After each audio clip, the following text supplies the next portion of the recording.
This is the Canon R50V, and it's Canon's take on what I think is becoming a new style of camera that has popped up over the last year or so. Cameras like the Sony ZV-E10 II, Nikon Z50 II, Fujifilm X-M5, and now the Canon R50V. Every one of these cameras has a lot in common, but they also differ in many ways. I'm going to call this category creator cameras. Every one of these cameras mixes professional features found in production and cinema cameras with beginner-friendly usability and compact design. So in today's video, we're going to find out together what makes the Canon R50V different from the rest of the cameras in this new category. I've taken this camera everywhere with me for the last month or so we have a lot to talk about. By the end of this video, you should understand the following. What makes the R50V's design unique? The experience of this camera for video, both pros and cons. What the photography experience is like. Who is this camera for? This video is sponsored by Track Club, more on them a bit later. Let's quickly go over the physical design of the R50V. On the top of the camera, we have the built-in microphone, mode dial, settings dial, one customizable button, control lock, record button, and a zoom rocker, which is compatible with the 14-30mm kit lens, which we will talk more about later. On the rear of the camera, we have a 3-inch touch display, 2 more custom buttons, the main D-pad with control wheel, info button, with menu and playback in the top left corner of the camera. Towards the left of the camera, we have the I/O, which has a microphone jack, headphone jack, 2.5mm remote port, micro HDMI, and a Type-C port that supports charging, and the USB video class standard, which allows you to use the R50V as a plug-and-play webcam with compatible devices. Unique to the R50V, we have a 1/4-20 mount on the grip side, which allows you to mount the camera vertically on a tripod for easy recording of vertical video for social media. Then on the bottom, we have the standard 1/4-20 mount, as well as the door for the battery and the UHS-2 SD card slot. Around the front, there's a second front-facing record button to make it easy to shoot yourself without reaching around anywhere else on the camera. Then finally, we have Canon's 24.2 megapixel APS-C sensor, which is the same sensor as the original R50 from Canon. Despite being such a small camera, I think Canon has done a pretty good job keeping the layout of this camera fairly functional. The grip has a nice rubberized wrap around it, which does aid in making the camera feel bigger than it is.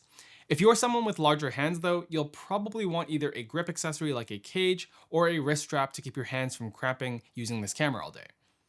It's also slightly unfortunate that Canon put the menu and playback button on the left side of the camera body. This makes one-handed operation a bit more challenging since doing anything in the menus requires 2 hands. However, if you set up all your custom controls on the camera before you start regularly using it, it's possible you won't find yourself digging through the menu that much, since the touch controls are fairly intuitive and settings like ISO and white balance have presets that you can map, making it faster to move through settings you generally use most. It's also worth noting that because this camera is so small, unless you use lenses on the smaller end or designed for APS-C cameras, you may run into clearance issues with tripod plates, since a lot of Canon RF lenses will be wider than the height of the R50's body. A cage does solve this issue, but if you weren't planning on buying one, then it's something to keep in mind. My very first real camera was the Canon 60D, so I was excited to see how much Canon has changed since I used that camera regularly many years ago. Something I felt back then that still seems equally true today is how straightforward and easy to use Canon's menu system is. The design of the menu is uncluttered and it's fairly clear what each setting does even if you are a beginner using it for the first time. This might seem like a minor detail, but cameras have only added complexity with more features as time has gone on, so it only gets easier for manufacturers to mess up their menus over time. Nothing is more frustrating on a shoot than not being able to find one specific setting that is preventing the camera from working the way that you want it to. Something that I absolutely love about this camera and shows Canon's understanding of the user, when you switch from video to stills mode, the settings are completely independent of each other. Every hybrid camera, which is nearly all cameras these days, should at the very least make this an option to toggle on and off. It makes the process of going back and forth between stills and video much more seamless. This is something I spent a lot of my time doing over the course of my testing. If you are a hybrid shooter, you will definitely appreciate this. A lot of the video that I shot on this camera, I ended up also wanting to shoot a photo immediately after. Being able to set my settings for video and stills mode as I arrived in a location, then switching back and forth between each quickly, was an absolute joy. I definitely got more stills over my month with this camera because of this. I do wish Canon used a different order on the mode dial switch of this camera, because between the video to stills mode there is slow and fast for slow motion video. This adds a turn and slows the switching process down slightly. For any one particular instance of going from stills to video mode, this isn't a big deal, but add up doing this switch maybe 30 to 50 times over the course of a long shoot day, and it starts to get annoying, especially if you only have seconds to grab your shot but want both video and stills of your subject. Canon has included the ability to shoot in C-Log3 on the R50V, which is really nice to see. One of the first things I did when my loaner unit arrived from Canon was to try and load a few custom LUTs onto the camera. Loading them was no problem. However, once I did this, I realized that the R50V only allows you to preview the LUT on your C-Log3 footage manually, but if you wanted to view your LUTs while recording, it bakes the LUT into the footage instead of just recording flat C-Log3 for you to color grade later in post. Now, there can be situations where this is useful, particularly if you had a fast turnaround and wanted graded footage from the camera without any work in post. This would significantly limit your dynamic range though, so you would have to make sure your exposure was basically perfect. I find this LUT implementation disappointing because it lacks flexibility.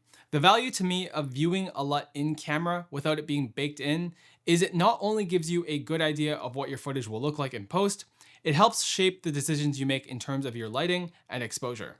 I also think that if you are a beginner wanting to learn how to craft a better looking image through color grading, this makes it a bit harder to learn that process for yourself.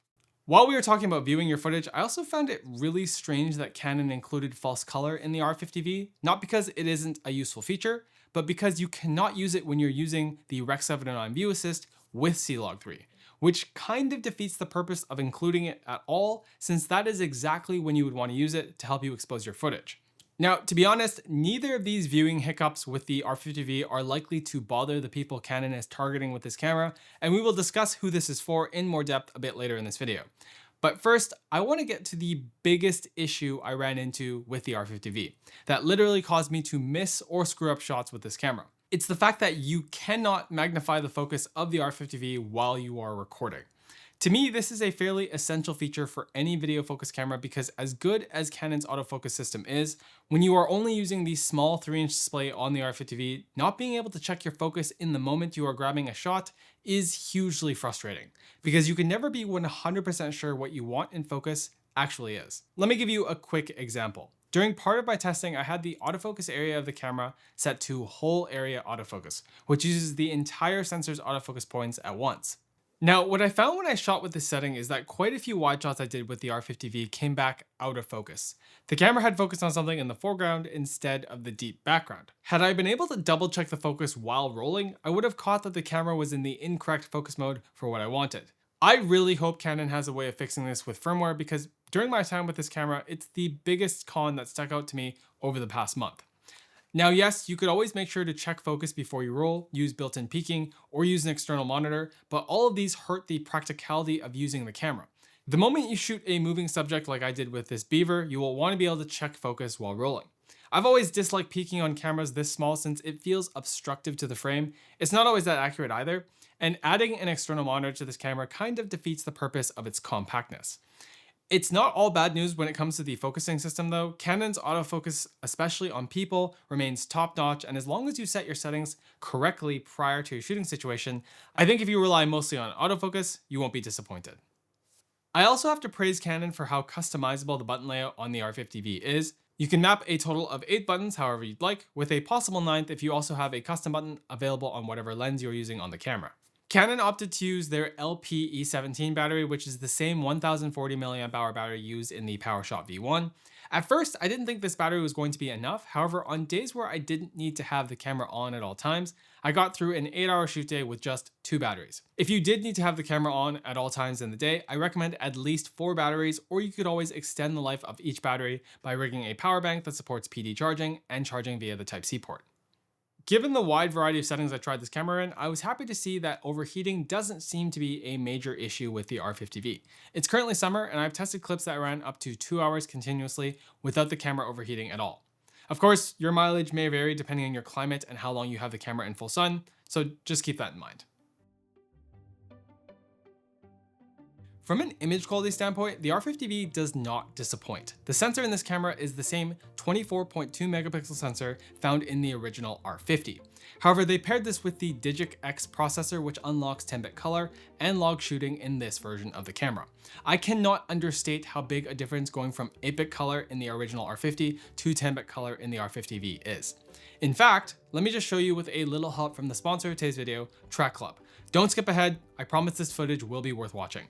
I picked out Po River by Sun Shapes as the song to play back some of the footage I'm about to show you, and thanks to Track Club's Mixlab feature, I was able to edit the stems from this song right within my browser, so the entire process of finding and editing the music took almost no time at all. Let's have a look.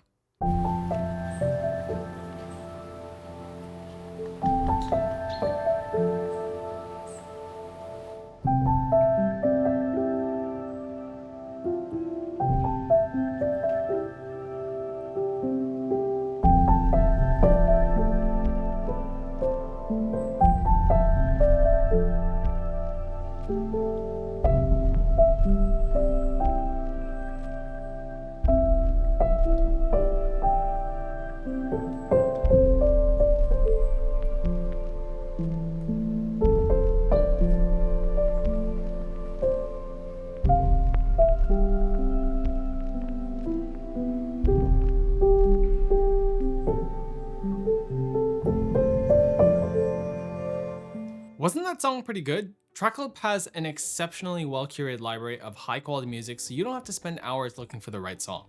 Just because you are watching this video, Track Club is also offering a 2-month free trial, so you can try their library for yourself to see if it works for your content at the first link in the video description. Thank you to Track Club for making independent reviews like this possible. Hopefully after watching back that footage, you can see what I mean when I'm talking about 10-bit color, because until the last year or so, there weren't that many compact cameras that shot 10-bit. I'll also add that Canon's footage is exceptionally easy to make look good. The sharpness and detail of the 4K video, which is oversampled from the 6K sensor, honestly feels like it shouldn't be possible that a camera this small and compact can produce these images. If you are a Canon shooter, it's possible you may be disappointed that this camera has C-Log 3 instead of C-Log 2, since C-Log 2 has superior dynamic range.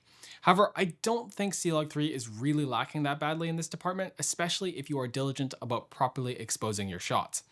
Now, there are a few limitations to keep in mind with the image from this camera. Number one is the R50V, like other cameras in this new creator category, doesn't have built-in image stabilization. So I would definitely recommend using a lens that has built-in stabilization or using a rig if you plan to shoot a lot of handheld. I also did a quick walking vlog test on the 14 to 30mm kit lens using lens stabilization and the 2 levels of digital stabilization. This test was kind of the worst case scenario since I was walking uphill on a gravel trail.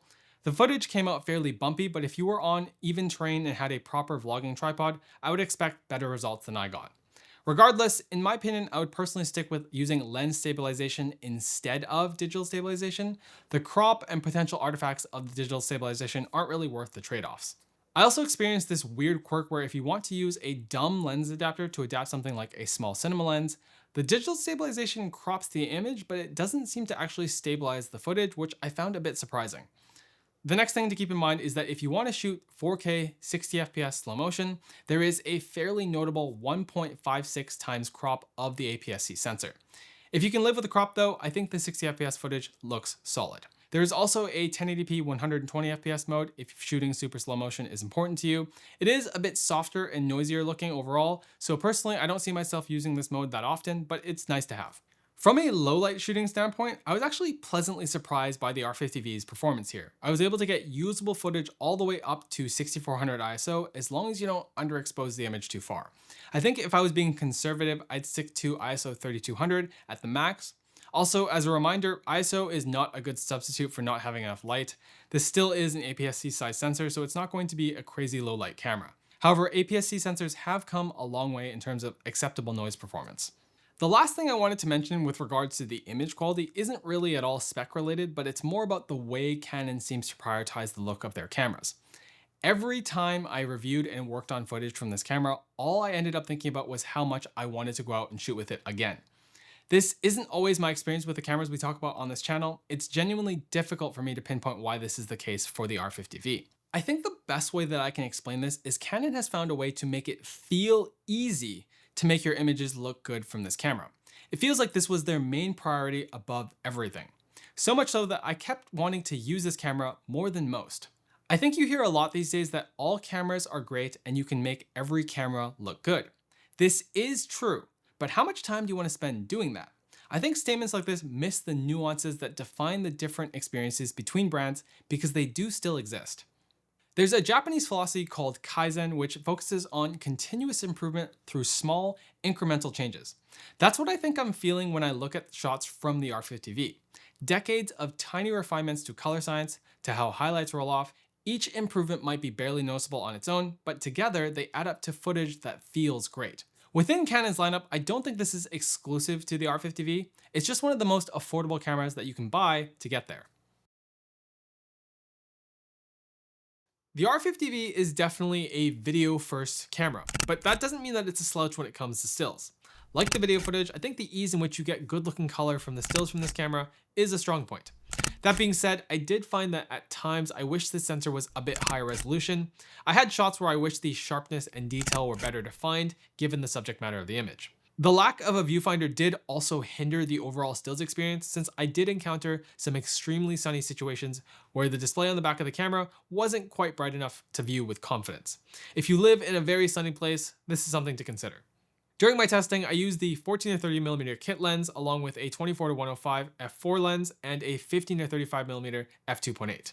Autofocus performance in stills mode rarely missed, and I found the subject detection to work quite well. The kit lens pairs really nicely with the R50V in terms of physical size, and I did find the zoom rocker control convenient. In good light, photos from the kit lens are decent. It's not always the sharpest looking lens. As far as kit lenses go though, it's not bad. I'll add that for stills, I think a lot of the available lenses for the RF mount are going to feel quite big on this camera since they are designed to cover full frame. This will make balance in the hand feel a bit more cumbersome if you plan on doing a lot of photography with this camera. I experimented a bit with adapting some of my smaller manual focus M-mount lenses, and I could actually see myself shooting with these all the time on this camera since the size remains a lot more compact. Overall, if you shoot mostly stills, I don't think the R50V is the best choice for that. However, if you shoot mostly video and you want high quality stills, then it can deliver great results for both. If you like the edits of the stills or shots you've seen throughout this video, I'm currently developing presets and LUTs, so if you'd like to give feedback or be one of the first people notified when they release, you can sign up for my waitlist at the link in the description. I know hybrid cameras seem attractive because you want one camera that does it all. The more cameras I try though, the more I believe that you should define which medium you will use your camera for most. Then give most of your attention to using it for that purpose and only use it for the other when you absolutely have to. I firmly believe that being fully focused on either video or stills on a given shoot day is going to lead to better work overall.